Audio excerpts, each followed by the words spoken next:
Hello everyone, it's me, DillysSims. Welcome back to my channel. Today is Speed Build Sunday, the day of the week where I build whatever I want because I can. So, obviously you clicked on this so you know what I'm building. I am building the... oh my god, I don't even know how to describe it because it's so beautiful.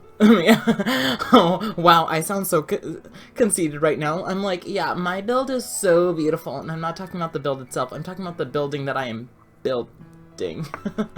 Oh, wow, that doesn't help me at all. I am building 28 Barbary Lane. I'm just gonna try to push through this awkwardness.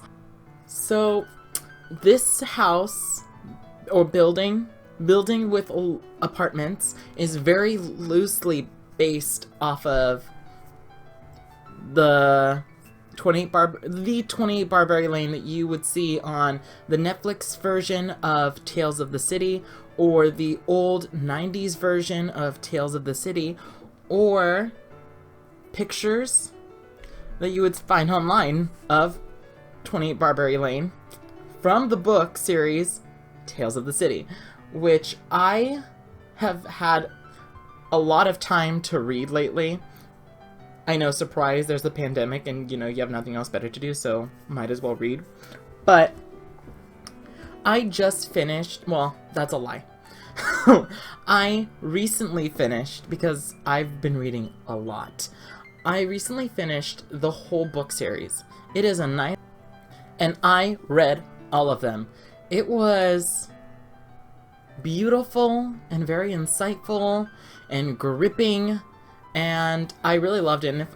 And if you can, I recommend that book series to anyone and everyone. It does start in the 70s, but it goes all the way through like 2014. So it all takes place in San Francisco. There's this beautiful house that sits on top of, I want to say it's Russian Hill. I should know this information. And I'm in love with San Francisco. I loved 28 Barbary Lane, the whole series. The Netflix version, I kind of have mixed feelings about, because I want to say many people have probably watched the Netflix version and haven't read all the books, or watched the old 90s TV show version of it. But I'm going to talk about the books for a little while, because the books made me want to build this, if I'm being 100% honest. The book series follows 4 main characters for the most part. There's... oh my gosh, I just like blanked on all the names. There's Mary Ann Singleton, new to San Francisco, and she finds rent here at 28 Barbary Lane. She rents out one of these apartments, and her landlord is this beautiful older wise woman who's very like spiritual, you know. She's the type, her name is, oh my gosh, Anna Madrigal. Oh my gosh, I feel like in the middle of talking I just lose my train of thought. But the old woman, older, because she gets a lot older. By the end of the last book in 2014, she's 90 something years old. So the 70s, she's like 60. So older, because 60 is still a pretty good age. So Anna Madrigal rents out this apartment to Mary Ann Singleton. Oh, her daughter, which that has a whole storyline within itself. Mona Ramsey, Michael Tolliver, and Mary Ann's future husband slash ex-husband, Brian Hawkins. And it is such a great book. It's so interesting to think about. Well, I live 2 hours away from San Francisco, so I sometimes go there. And like, I spend the day, I drink, I go shopping, just have a great time. So it's kind of interesting to see that like the city has changed so much, and the author lived in San Francisco during the time, or during that time. So he he talks about it changing and all that jazz. But it's so interesting to see how the city has changed so much. Like, all the rights for LGBTQ plus people have changed. Oh, and the book series, book number 7. Book number 7 is written from Michael Tolliver's perspective. And Michael is an out gay man, and he contracts... this is going to be a very somewhat serious video, so get ready. He contracts HIV, and it's all of book number 7 is from a first person perspective, and it gets deep into his thoughts and stuff, and it's crazy to be in that mindset, I think personally, because like every day you could die. I mean, and it's not like, I know some people are rolling their eyes going, okay, Dilly, but like, I can get behind the wheel of a car and die. But no, I mean, like, there is something inside your body that could literally just, like, kill you. It's crazy. And especially during a time period like this, during the quarantine, you're reading that, and then you're like, oh, wow, there's this thing that could or could not be inside me that could literally kill me. And it's spread by people, and so was, you know, HIV/AIDS. It's kind of surreal. It's kind of like the stuff that we were dealing with in the 70s and 80s is kind of like the stuff we're dealing with now. Kind of. I'm probably putting way too much thought into it, but kind of. And the books, the TV okay, let me see. The 90s TV show stopped after 1 season, and the first season went word for word, scene by scene with the first book. So I would have loved to see how the rest of the TV show, if they continue doing it, would have turned out with all the books. Because basically, from what I grasped from reading the books, is Netflix's version took the last 3 books, so book 7, 8, and 9, and just like rewrote history, basically. And it made a compelling story. I'll give you that. It made a compelling story, which I absolutely, you know, ate up with a straw. I loved it. But at the same time, it's kind of like, you know, you read the books, and I know I'm normally don't read books from like movies and TV shows, but you know, you read the books and you expect it to turn out this way, and then they completely rewrite everything. And even the characters in the Netflix version, they rewrite it to the point where the characters don't have the same jobs. The characters don't, like, the descriptions in the books don't fit the descriptions of the TV show. Or, like, in the TV show, they don't. In Netflix, okay, I'm getting so riled up. Let me make it form a thought. The characters in the books do not match Netflix's version, and it kind of bothers me, because, you know, you're reading the book and you're thinking, okay, so so and so is supposed to look like, oh, Jake is supposed to look like this, but then, just kidding, Jake doesn't look like that at all. Jake looks completely different, and a completely different nationality, which I'm gonna give it to Netflix. Good on them for having a mixed race cast, because the book series, everyone was white. So, good on them. Actually, there was only one African American person, but you didn't get to see them in the Netflix version. That character just ceased to exist, apparently. So I loved that Netflix created such a wide array of... They casted a wide range of genders, nationalities, sexual orientations, because that is San Francisco. And I think that's exactly why I love it, because I live in the suburbs in the middle of California. So everyone around me basically looks the same. I live in an all-white town primarily. I went to school with one African American and I love going to San Francisco and seeing how everyone is so different. You know what I mean? Like, it's a beautiful, beautiful sight. Like, I can walk down the street and run into multiple nationalities, and that's a luxury that I do not experience here in my hometown. And I think that's why I love it so much. That, and there's a whole bunch of culture and other stuff that I love about San Francisco. Yeah. Wow, I spoke for about 10 minutes, and I have another 10 minutes to fill up this voiceover with. But yeah, 28 Barbary Lane, I recently rewatched the Netflix version, and again, I'm stuck in quarantine, but oh my gosh, I have never...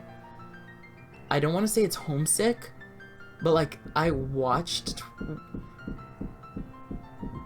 the Netflix's version of Tales of the City, and I missed San Francisco so much. Like, so much. They were filming outside, because the filming happened in San Francisco. Like, I've been there, you know, so I can identify places and go, oh yeah, I've been there. Like, it's not like they CGI'd San Francisco. It was really filmed there. Oh, and my family's doing some construction right now, and I just could not find the time to film when they weren't doing construction. So if you guys hear anything, I'm trying my best to edit out any sounds, but if you do, I'm so sorry. I really hate that that's happening, but like I said, I guess this is the best time to do it, is during quarantine. God, it's so funny because I'm more or less a homebody. I love being at home, but I also love going out. And this has been the hardest struggle for me. I'm doing things and wanting to do things that I absolutely do not like doing. For example, my family takes this, I want to say road trip. That's not true. We take the RV camping, and once a year we go to the beach. And the place my parents choose to go has no hookups, right? So it's kind of like living in an expensive tent. And I hate it. If I'm being frankly honest, I really dislike it. But I go. And now that I'm stuck at home all day, I really want to go camping to that beach where there's no hookups. Oh, and I'm going to talk about the build for a little bit, just for a second. I decided that you did not have to see me furnish every single room, because there's 5 rooms in here. So 3 is probably enough. And you didn't see me, I cut out the bathrooms, because the bathrooms, I'm going to be fully honest with you, the bathrooms, I built one and then copied and pasted it into the other rooms. So, sorry. Bathrooms are kind of like this thing for me. It's a teeny tiny space, and you can't really get good pictures in there, so yeah. The upstairs, so in the book series, there's Anna Madrigal rents out this space, and it's kind of like a man cave, if you want to think about it that way. It's kind of like this, I'm not going to call it gross, but it's just a teeny tiny studio, basically, apartment. So I tried to make it very like lived in, like gross, like maybe a teenager lives here, somebody who doesn't really care, or somebody who's going to college, doesn't have a lot of money. All the furniture is used and kind of like the cheapest furniture. They don't even have a fridge or a stove compared to the other apartments. I wanted it to look like it was the cheapest room to rent, and not very well maintained. So there's no closets, there's no dressers, their clothing is right there hanging next to their bed. Again, there's no stove for you to cook on. There's a microwave. You can always make those delicious microwave meals or cup of noodles. Let me tell you something right now. With everything going on, cup of noodles is like gold. My coworker I can't say lectured me, that's not true. My coworker explained to me how difficult it is to purchase cup of noodles because her husband loves cup of noodles. And it's not like he just like loves it. And so she was explaining to me that like every time she goes to the store, she looks for it, but she can never find it. They never have cup of noodles. And I'm so lucky that my mother purchased some cup of noodles because that's been my lunch. Not every day, but sometimes when I work overnight. Because lately I've been working overnight. When everyone's quiet and asleep, I'm out and working. It's been an experience. Oh, and on the bright side, I'm graduating this week. Whoop whoop! I wish there was going to be a ceremony, but I prefer everyone to stay home and be safe. If that makes sense. Like, of course everybody wants a ceremony, but the logical, smart thing to do is, like, hope that everyone stays home, stays safe, and takes care of themselves. Oh, I feel like I should also mention, I want to say the second apartment on the second floor, right above, like, the main apartment, that's not usable. I was player testing it, so it's not usable. This is a beautiful build. Like, 3 of the apartments are usable out of 5. That's a solid, what, C? Yeah, that's like a C. Or is that a D? No, that's a C, right? Yeah. So, most of it's usable. And we also do have a washer and dryer downstairs on the first floor, right next to the main apartment. I tried to make it look very, I don't know what the word I'm looking for is, lived in, and I spent so much time. I don't think I've ever spent so much time just getting